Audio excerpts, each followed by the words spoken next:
नमस्कार दोस्तों, स्वागत है आपका मूवीक्स हिंदी पर। फिल्म की शुरुआत में एक मॉन्क दिखाया जाता है जिसका नाम था मास्टर टेंग।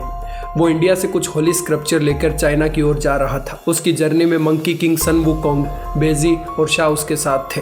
रास्ते में उनके सामने बहुत सारी मुसीबतें आती है, पर वो सबसे पार पा जाते हैं। अंत में वो एक नदी से गुजर रहे थे। सब कुछ नॉर्मल था, पर तभी नदी के अंदर से एक मॉन्स्टर आता है और उनके ऊपर हमला करने लगता है। वो उससे बचने की पूरी कोशिश करते हैं। मॉन्स्टर उन्हें निगलने ही वाला होता है, तभी एक पोर्टल खुलता है और पूरा ग्रुप उसके अंदर समा जाता है। पोर्टल की दूसरी तरफ वो काफी तेजी से नीचे की ओर गिरने लगते हैं। नीचे जाते हुए मास्टर टेंग को एक खूबसूरत लड़की दिखती है, जिसे देख ऐसा लगता है कि मास्टर पहली नजर में उससे प्यार कर बैठे हैं। पूरा ग्रुप नीचे जमीन पर आ गिरता है। तभी वो लड़की वहां फिर से आती है और उनसे पूछती है कि क्या तुम आदमी हो। मास्टर, जो कि काफी पिघल चुका था, कहता है हाँ। वो लड़की मुस्कुराते हुए वहां से चली जाती है। वो एक बड़े राज्य में पहुंचती है। यहाँ पता चलता है कि ये केवल औरतों का राज्य है। डॉक्टर से लेकर मंत्री हर कार्यभार यहाँ औरतें ही संभालती है। यहाँ ये भी पता चलता है कि ये खूबसूरत लड़की इस राज्य की रानी थी, जिसका नाम था वुमन लैंड। राज्य में आकर वो बताती है कि उसने आदमियों को देखा है, पर उसका कोई यकीन नहीं करता, क्योंकि ये राज्य दुनिया से काफी अलग बसा हुआ है और उनमें से किसी ने आज तक आदमियों को नहीं देखा। क्वीन लगातार उनके बारे में बात करती है, पर उस पर यकीन करने की बजाय उन सबको लगता है कि क्वीन बीमार हो चुकी है। वो एक प्राचीन किताब के पास जाते हैं, जिसमें बताया जाता है कि आदमी विषैले होते हैं। उस किताब के कुछ हिस्से गायब थे, जिसके कारण उसकी एक्सप्लेनेशन कंप्लीट नहीं हो पाई थी। तभी राज्य की महारानी वहां पहुंच जाती है। इसी ने क्वीन को तैयार किया था। जब उसे पता चलता है कि क्वीन ने किन्हीं आदमियों को देखा है, तो वो अपनी कुछ लड़कियों को उनकी तलाश में भेजती है। वहीं दूसरी ओर वो चारों जंगल में रास्ते की तलाश कर रहे थे। तभी बाजी को धरती पर जन्नत मिल जाती है। वो देखता है कि कुछ लड़कियां नदी में नहा रही है, जिन्हें देखकर उसके मन में लड्डू फूटने लगता है। वो खुद को एक अट्रैक्टिव आदमी में बदलता है और लड़कियों के सामने जाता है, पर लड़कियां उसे पकड़ती है और पनिश कर देती है, जिससे वो अपने वास्तविक रूप में आ जाता है। वहीं बचे हुए तीनों लोगों को एक फीमेल सोल्जर के ग्रुप द्वारा घेर लिया जाता है। मास्टर टेंग पूरी सिचुएशन को काफी शांति के साथ हैंडल करता है और मंकी किंग को शांत रहने के लिए कहता है। औरतें उन्हें पकड़कर राज्य में ले जाती है ताकि उन्हें सजा दी जा सके। यहाँ उन्हें पता चलता है कि ये राज्य केवल औरतों का है और कोई भी पुरुष यहाँ एग्जिस्ट नहीं करता। वो राजमहल पहुँचते हैं, जहाँ देखते हैं कि जिस लड़की को उन्होंने यहाँ आते ही देखा था वो यहाँ की क्वीन है। तभी वहाँ एक बूढ़ी औरत आती है, जो एक पुरानी किताब को दिखाती है, जिसमें एक मॉन्क, मंकी, एक पिग और हरे रंग का आदमी बना हुआ था। इससे पता चलता है कि इन सब के आने की भविष्यवाणी पहले ही की जा चुकी थी। भविष्यवाणी के अनुसार ये सब इस राज्य में तबाही लेकर आएंगे। जैसे ही औरतें ये सुनती है, वो सभी लोगों को मृत्युदंड देने के लिए कहती है। सबके दबाव में आकर क्वीन भी हाँ कर देती है, पर साथ ही वो कहती है कि मैं पहले इनसे पूछताछ करना चाहूंगी। महारानी भी इस बात के लिए सहमत हो जाती है। उन सबको एक रात के लिए जेल में भेज दिया जाता है। वुकोंग, जिसके अंदर सुपर पावर थी, वो आसानी से पूरी वुमेन आर्मी को हरा सकता था, पर तभी उसे मास्टर की बात याद आती है कि उन्हें वायलेंस नहीं करना है। पर रात में मास्टर जेल तोड़ने के लिए मान जाते हैं। वुकोंग जेल का दरवाजा तोड़ता है। उसी टाइम क्वीन अपनी कुछ दासियों के साथ वहां उनसे पूछताछ करने के लिए आती है, पर वो अचानक गेट खुलने के कारण बेहोश हो जाते हैं। बाहर आने के बाद वो सब उड़कर वहां से निकलने की कोशिश करते हैं, पर यह किंगडम एक लेयर से प्रोटेक्टेड था, जिसे वुकोंग भी नहीं तोड़ सकता था।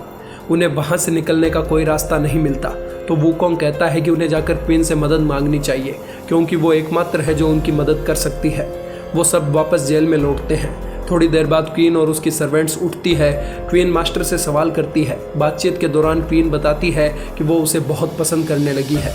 मास्टर कहता है कि वो एक मॉन्क है, जिसके कारण वो क्वीन से प्यार नहीं कर सकता। मास्टर बताता है कि उसके वेस्ट की तरफ यात्रा करने का मकसद है कि वो होली स्क्रिप्चर प्राप्त करके लोगों की मदद कर सके। वो उसे एक गिफ्ट देता है ताकि वो उसके मकसद को समझ सके। दोनों आपस में काफी फ्रेंडली होने लगते हैं। तभी मंकी किंग वहां आता है और वहां से बाहर निकलने का तरीका पूछता है। क्वीन उनकी मदद करने का वादा करती है। अगले दिन सभी आदमियों को रस्सियों से बांध दिया जाता है और उनको मारने की तैयारी की जाती है। वहाँ क्वीन आती है, जिसने कोई सोल्जर की तरह कपड़े पहने थे। वो सारे तीरों को निकालकर नकली तीरों में बदल देती है। अब उन्हें सिर्फ मरने की एक्टिंग करनी थी। सबसे पहले शाह को तीर लगता है। वो अच्छी तरह से मरने की एक्टिंग करता है। दूसरा तीर मास्टर को मारा जाता है, पर वो ढंग से एक्टिंग नहीं कर पा रहा था, इसलिए शाह एक पत्थर की मदद से उसे बेहोश कर देता है।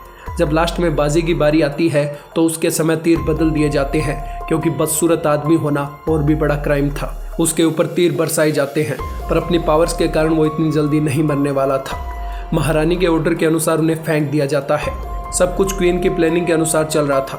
वो उन सबको एक सुरक्षित जगह ले आती है जो कि पूरे राज्य में काफी पवित्र मानी जाती है। क्वीन बताती है कि उसे खुद नहीं पता कि इस राज्य से बाहर कैसे निकला जाए। सदियों से किसी ने यहाँ से निकलने की कोशिश नहीं की, पर उसे लगता है कि पौराणिक किताब के खोए हुए हिस्सों में इस चीज का जवाब मिल सकता है। ये सुनकर वुकोंग को लगता है कि वो मिसिंग पार्ट इस पवित्र जगह के आसपास ही है। सब लोग उसे ढूंढने में लग जाते हैं। थोड़ी देर बाद वुकोंग को एक पेपर मिलता है और वो उसे अपने मास्टर को देता है। यहाँ टेंग बताता है कि यहाँ से निकलने का एकमात्र रास्ता है, उसे प्यार का मतलब समझना होगा। पर वो एक मोंक था जिसे प्यार के बारे में कुछ नहीं पता था। तभी एक सर्वेंट बताती है कि उसने एक बार अपने राज्य की एक औरत की प्रेम कहानी सुनी थी। वो औरत बाहरी दुनिया को देखना चाहती थी। उसे एक वाटर बॉय से लगाव होने लगा। वो आमने सामने कभी नहीं मिले, पर उनकी आत्मा का मिलन होता रहता था। इसके अलावा उस सर्वेंट को कुछ पता नहीं था। तभी अचानक मास्टर शाह और बेजी दर्द से करा उठते हैं और उनका पेट भी फूलने लगता है। क्वीन उन्हें बधाई देती है और बताती है कि आपने पवित्र जगह की नदी का पानी पिया है। जो भी शख्स इसका पानी पीता है वो प्रेग्नेंट हो जाता है और प्रेग्नेंट होने से लेकर बच्चे को जन्म देने तक सिर्फ 9 दिन का समय लगता है। अब केवल वुकोंग बचा था जो इस समस्या का हल ढूंढ सकता था। एक सर्वेंट उन्हें एक महिला के बारे में बताती है जो कि अबॉर्शन वाटर बनाती थी। वुकोंग उस महिला के पास जाता है जहां वो बताती है कि इस वाटर को बनाने में कम से कम 100 साल का समय लगता है। वुकोंग के पूछने पर वो बताती है कि इसके अलावा एक और तरीका है जिससे कि अबॉर्शन वाटर बनाया जा सकता है। वुकोंग को प्योर लव के साथ उसके हार्ट को छूना होगा। इससे निकले आंसू अबॉर्शन वाटर का काम करेंगे। अब मंकी किंग को कुछ नहीं पता था कि प्यार किस चिड़िया का नाम है। वो कभी किसी औरत के संपर्क में नहीं आया था। बस वो मास्टर टेंग के प्यार को समझता था क्योंकि टेंग हमेशा उसका ख्याल रखता था। वो टेंग के लिए अपना प्यार प्रदर्शित करता है और बताता है कि वो मास्टर के लिए कुछ भी कर सकता है। ये कहानी उस औरत के दिल को छू जाती है। उसकी आंखों से आंसू निकलते हैं और वुकोंग उन्हें इकट्ठा करके वहां से निकल जाता है। वो मास्टर के पास पहुंचता है जहां क्वीन कहती है कि अबॉर्शन करना किसी की हत्या करने के समान है। ये सुनकर मास्टर डिसाइड करता है कि वो बच्चे को जन्म देगा। टेंग वुकोंग को बताता है कि वो बच्चे को जन्म देना चाहता है। ये वुकोंग को सही नहीं लगता। वो सबको फ्रीज कर देता है और अबॉर्शन वाटर पिला देता है। इससे सबका पेट वापस सही स्थिति में आ जाता है और सब नॉर्मल हो जाता है। टेंग इससे काफ़ी अपसेट होता है और खुद को शांत रखने के लिए ज़मीन पर कुछ लिखने लगता है। क्वीन भी वहाँ आती है और दोनों ज़मीन पर कुछ लिखने लगते हैं। वो इसमें इतना खो जाते हैं कि लिखते लिखते वो वहाँ से काफ़ी दूर चले जाते हैं।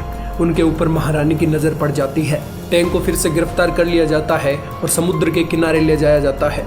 ये एक अंतहीन समुद्र था जिसके अंदर जाने वाला कभी वापस नहीं आया था। उसे एक बोट में बिठाकर समुद्र में छोड़ दिया जाता है। तभी क्वीन वहां आती है और सीधे उस नाव में कूद जाती है।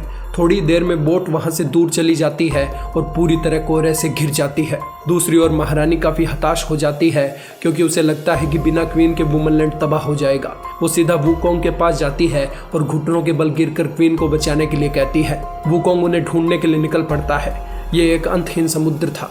जादुई आंखें होने के बाद भी मंकी किंग उन्हें नहीं ढूंढ पा रहा था। वो दोनों रास्ता ढूंढने की कोशिश करते हैं पर समुद्र के अलावा उन्हें कुछ नहीं दिख रहा था। क्वीन काफी प्यासी हो चुकी थी इसलिए वो समुद्र का पानी पीने लगती है, पर मास्टर उसे रोकता है और कहता है कि इससे तुम और प्यासी हो जाओगी। यहाँ तक कि मास्टर अपना हाथ आगे बढ़ाता है ताकि क्वीन उसके हाथ का मांस खा के अपनी भूख मिटा सके, पर क्वीन मना कर देती है और इमोशनल होकर कहती है कि हम सारी मुसीबतों का सामना साथ मिलकर करेंगे। एक खतरनाक तूफान समुद्र में आता है पर दोनों जैसे तैसे वहां सरवाइव कर लेते हैं। तूफान के जाने के बाद उनकी नाव कोई जमीन पर आती है। यहाँ पता चलता है कि केवल सच्चा प्यार ही वुमन किंगडम से निकलने का रास्ता खोज सकता है। उनके प्यार के कारण एक बड़ा गेट खुलता है। वुकोंग और बाकी सब लोग भी इसे नोटिस करते हैं। वो अपने मास्टर के पास पहुंचते हैं और वहां से निकलने के लिए कहते हैं। टेंग क्वीन को भी अपने साथ चलने के लिए कहता है। थोड़ी देर बाद वो चारों गेट से निकल जाते हैं, पर जैसे ही क्वीन वहां से निकलने लगती है उसके आगे एक पारदर्शी दीवार आ जाती है। वो ये राज्य छोड़कर नहीं जा सकती थी, पर जब वो फिर से जाने की कोशिश करती है तो पूरा वुमनलैंड पत्थर में तब्दील होने लगता है। तभी टेंग वहां आ जाता है और उसे पूरी तरह पत्थर बनने से बचा लेता है।